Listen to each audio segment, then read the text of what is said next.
खबर उत्तर प्रदेश उन्नाव से। गंगा घाट कोतवाली क्षेत्र के मोहल्ला गगनी खेड़ा में देर रात हुई अंधाधुंध फायरिंग ने एक परिवार की खुशियां उजाड़ दी।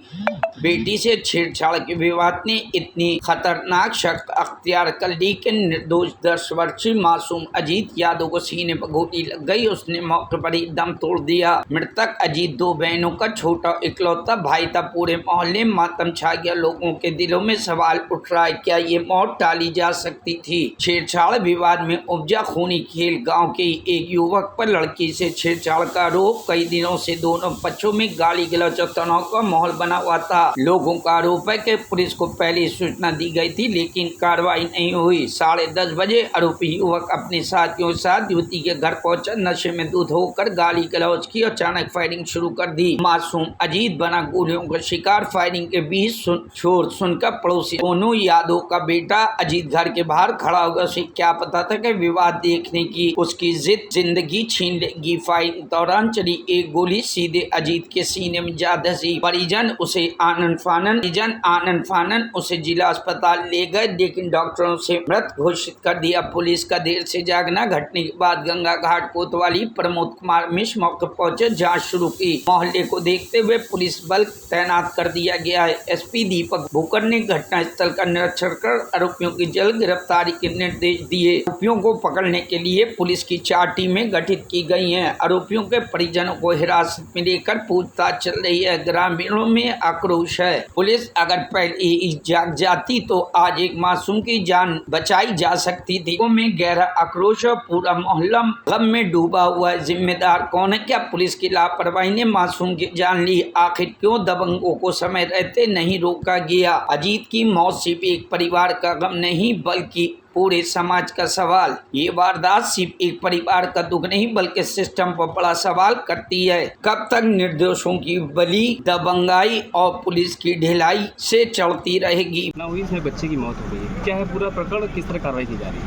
ये गंगा घाट थाना क्षेत्र में गांव पड़ता है गगनी खेड़ा। इसी में PRV 112 पे सूचना मिली थी कि 2 पक्षों में आपस में झगड़ा हो रहा है और फायरिंग हो रही है। इसी में तत्काल मौके पे पुलिस पहुंची थी और इसमें जो अभी तक की जानकारी मिली है उसमें ये तथ्य प्रकाश में आए हैं कि एक मनकानी निषाद व्यक्ति है, उसका पहले से ही 2 व्यक्तियों के साथ झगड़ा था। वही आपस में उनके घर पे फायरिंग कर रहे थे और वो जो बच्चा है वो झगड़ा देखने के लिए जैसे ही बाहर निकला तो उसको गोली लगी। उसके बाद वो घायल हुआ और उसको हॉस्पिटल जब लेके गए तो वहाँ पर उसको मृत घोषित कर दिया।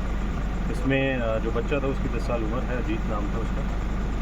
सभी तथ्यों की इसमें पुलिस गहनता से जांच कर रही है। जो अभियुक्त है उन लोगों को आइडेंटिफाई करके और शीघ्र ही उनकी गिरफ्तारी पुलिस के द्वारा सुनिश्चित की गई है।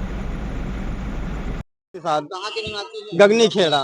क्या हादसा हुआ है आपके बच्चे के साथ? क्या पूरा मामला है? मामला ये है भैया, लगातार आज करीब 1 हफ्ता से ये फायरिंग बाजी हो रही। तो मोहल्ले में इधर फायर कर मेरा एक भाई रहता है वहाँ गांव के अंदर। वहाँ हम लोग सब लोग देखने गए तो बीवी बच्चे सब है के आगे, पहले हम लोग गए, बीवी बच्चे गए तो 2 तरफ से फायरिंग हो रही थी। एक सामने तरफ से जो गोली मेरे बच्चे को लगी, एक पुलिया से लगी है। अशोक निषाद है, उनमें लल्लू है, बहुत लोग हैं, कम से कम पूरा गिरोह चंपापुर का यही करीब 8-10 आदमी। आप लोग से भी कोई विवाद? हम लोगों का उनसे कोई विवाद नहीं था, उनसे कोई विवाद न रहा है। इस बात का झगड़ा एक लड़की का मामला अभी हुआ था, तो उसी में उस लड़की वाले को ये लोग दबाव में बनाना चाह रहे थे।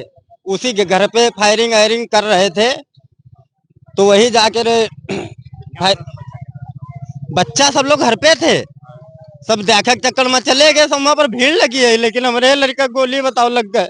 लड़के का नाम क्या है आपके? अजीत नाम। उम्र कितनी होगी लगभग? अरे 10 साल का है भैया। आप लोगों से कोई विवाद नहीं?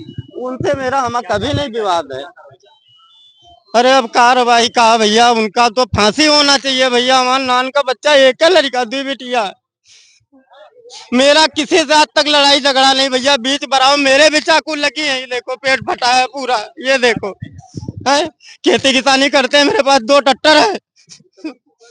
दबंग है, आओ का शुरू से दबंग है, बदमाश थे ये। 1 हफ्ते से लगातार कार्रवाई नहीं की जा रही थी क्या? कुछ नहीं, पैसा दे के रहे वहाँ जो है एकदम दबाव बन जाता है। वहाँ पे तुरंत पैसा दिया दे, पैसा वाले बहुत हैं। क्या लगता है पुलिस की लापरवाही है कहीं ना कहीं? हाँ, कुछ तो लापरवाही यही है भैया, क्या पता नहीं होता। अभी हम लोग अगर तीन की एक गाड़ी दे दी समझ लो तुरंत थाने में बंद हो जाए। एक हफ्ते से लगातार। Bureau report, news hub Bharat.